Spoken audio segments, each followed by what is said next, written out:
Most people do not fall behind all at once. They fall behind quietly, through payments that seemed reasonable at the time, through compromises that felt temporary, through bills that looked normal because everyone else seemed to have them too. And sometimes, one of those bills is sitting in the driveway. A car payment does not usually feel like a threat to retirement. It feels ordinary, practical, necessary. You need a vehicle to get to work, to buy groceries, to visit the doctor, to help your children, to check on aging parents, to keep life moving. In much of America, a car is not a luxury, it is the thing that makes daily life possible. But that is exactly why the payment can become so dangerous.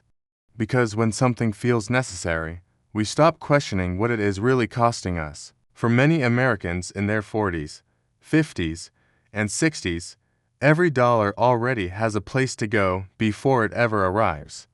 The mortgage, or the rent, groceries, utilities, insurance, credit cards, medical bills, a little set aside for emergencies, if there is anything left, a little for retirement, if the month allows it. And then there is the vehicle payment, showing up with quiet certainty, asking to be paid again. According to Edmunds, the average monthly payment on a financed new vehicle reached $773 in the first quarter of 2026. The average amount financed reached $43,899. For many households, those numbers do not feel like transportation anymore. They feel like another major claim on the future. And still, the loan payment is only the most visible part. The Bureau of Labor Statistics reported that American households spent an average of $13,318 on transportation in 2024. Transportation represented 17% of average household spending. Housing and transportation together accounted for more than half of household spending. That is the shape of the squeeze. It is not always one disaster. It is the slow crowding of the budget by costs that cannot easily be avoided. A home to live in, a vehicle to get around, insurance to stay protected, food, medicine, repairs, interest, minimum payments. Each one can be explained, each one can be justified. But together, they begin to take the room a household needs to breathe. For someone at 25, a high car payment may seem like something time can fix.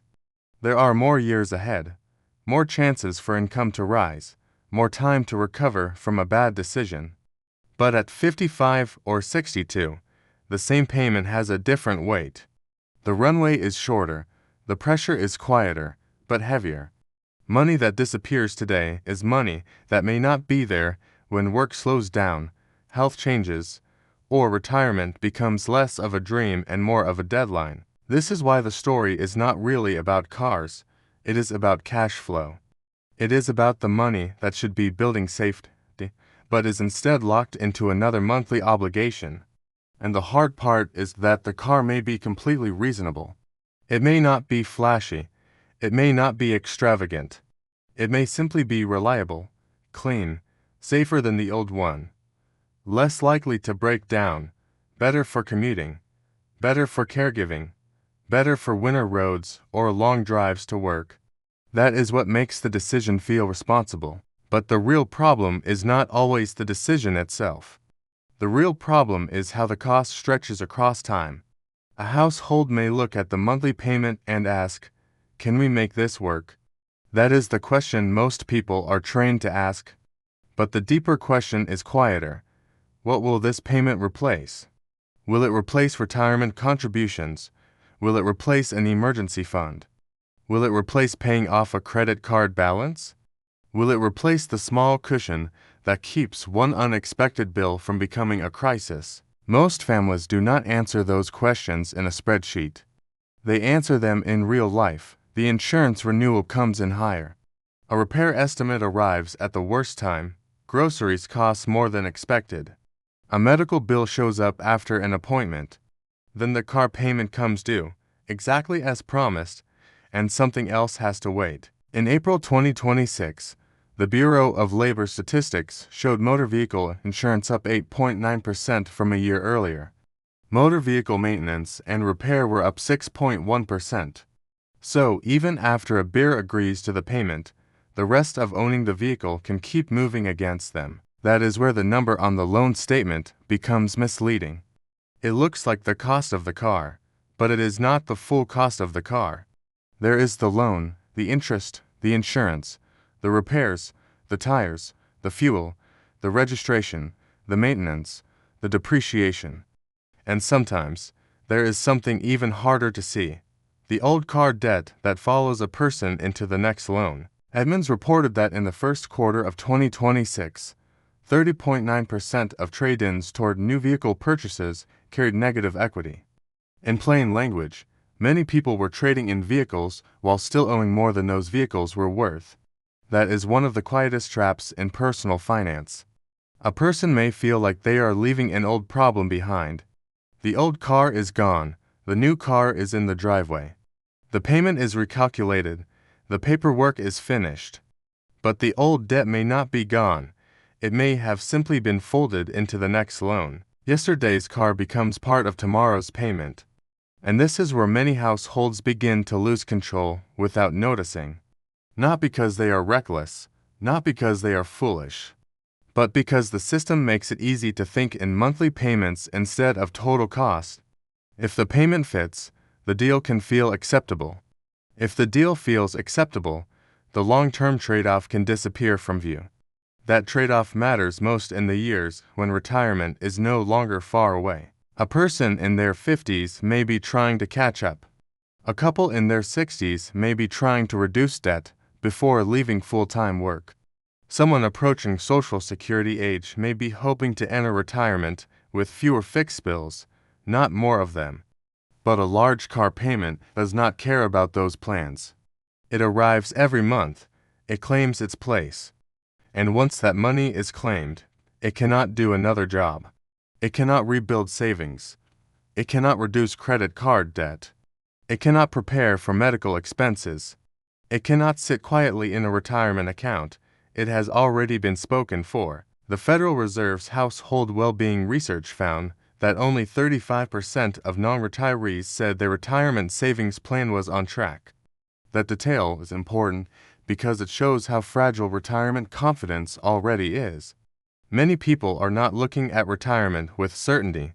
They are looking at it with questions. Will there be enough? Will I have to keep working? What happens if my health changes? What happens if prices keep rising? What happens if one more bill comes in? The same Federal Reserve research noted that reducing retirement contributions or tapping retirement accounts may help during hardship, but can weaken longer-term financial security.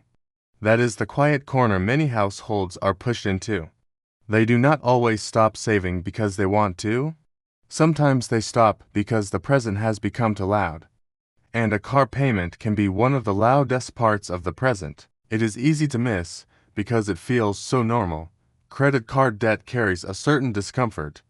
Medical debt carries fear. A late mortgage payment carries urgency. But a car payment often carries respectability. It can make a household look stable. It can make life feel organized. It can even feel like proof that everything is still under control. The trap is not always poverty. Sometimes, the trap is appearing comfortable while the numbers underneath are getting tighter. By the first quarter of 2026, the New York Fed reported total household debt had risen to $18.8 trillion. Auto loans are only one part of that larger picture, but they sit in a very personal place. They are tied to work, identity, independence, family duty, and the fear of being stranded. That makes them harder to question than many other expenses. Nobody wants an unreliable car when they have a job to keep. Nobody wants to miss a doctor's appointment because the old vehicle failed. Nobody wants to feel unsafe on the road. So people accept the payment. They make it fit. They stretch. They adjust. They tell themselves it is just part of life, and maybe, for a while, it is. But over time, the question becomes different. Not can I pay this month, but what is this payment doing to the next 10 years of my life? That is the question that matters for a household approaching retirement. Because retirement is not built only from big financial moves. It is built from what remains after the bills are paid. If too little remains for too long, the future begins to shrink quietly, a vehicle loses value. The loan remains, insurance can rise, repairs still happen. Another vehicle may be needed before the current financial pressure has fully faded. And if negative equity enters the picture, the old debt can keep traveling forward, attached to new paperwork, new keys, and a new monthly number. That is how a car payment can stop being a temporary expense and become a way of life. Not dramatically, not all at once, just slowly enough that it feels normal. For a 49-year-old, that may mean losing years that could have helped strengthen retirement savings. For a 58-year-old, it may mean entering the final working stretch with less flexibility than expected.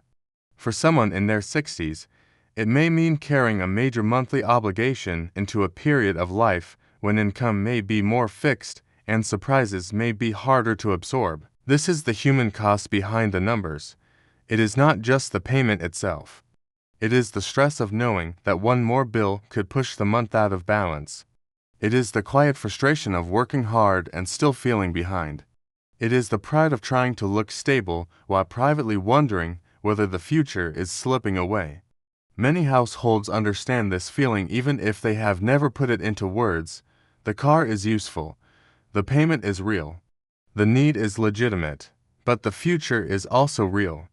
And when the present keeps taking more, the future gets whatever is left. That is not a moral failure. It is a warning sign. A car can serve a family well. It can protect independence. It can support work, caregiving, errands, and connection. But when the payment becomes too large, too long, or tied to old debt, it can begin to compete with the very security people are trying to build. And competition is the right word, because money cannot be in two places at once. The same dollar cannot pay the lender and strengthen retirement savings. It cannot cover rising insurance and rebuild the emergency fund. It cannot absorb repairs and reduce credit card debt. Every recurring obligation makes a quiet choice on behalf of the household. The problem is that many of those choices are made long before the pain is felt. The paperwork is signed in one afternoon, but the consequences may last for years. The payment looks manageable in the office, under bright lights, with a clean vehicle waiting outside. It feels different 6 months later. When insurance rises, it feels different after a repair bill. It feels different when retirement savings look smaller than expected. It feels different when the paycheck comes in and most of it already belongs to someone else. That is why awareness matters. Not panic, not shame, awareness. Because the most dangerous bills are often the ones we stop seeing. They blend into the routine. They become automatic. They become part of the identity of a normal household. And once a payment feels normal, it can take a lot from the future before anyone calls it a problem. The car in the driveway may be necessary. It may be useful. It may even be a good vehicle. But it still deserves to be seen clearly, not just as transportation, but as a long-term claim on income. Not just as a monthly payment, but as a decision that may affect savings, flexibility, retirement timing, and peace of mind. For middle-aged Americans, this is where money becomes more than math. It becomes time. It becomes pressure. It becomes the fear of doing your best and still not feeling secure. And that fear deserves respect. The point is not to tell people what they should drive, or whether they should finance, or how they should arrange their lives. The point is to name something many people already feel. A normal payment can become a quiet leak in the future. A necessary expense can still become too heavy. A responsible-looking decision can still leave less room for retirement than expected. The sooner that becomes visible, the less alone people may feel when they look at their own budget and wonder why progress has been so hard. Because sometimes the threat to retirement is not loud. It is not dramatic. It does not announce itself as a crisis. It arrives every month, on time, in a familiar amount, attached to something you need. And for many Americans, that is what makes it so easy to miss. The car payment may look like transportation, but for some households, it may also be a retirement decision. And once you see it that way, the question changes. Not just, can I afford the car? But, what future is this payment quietly asking me to give up?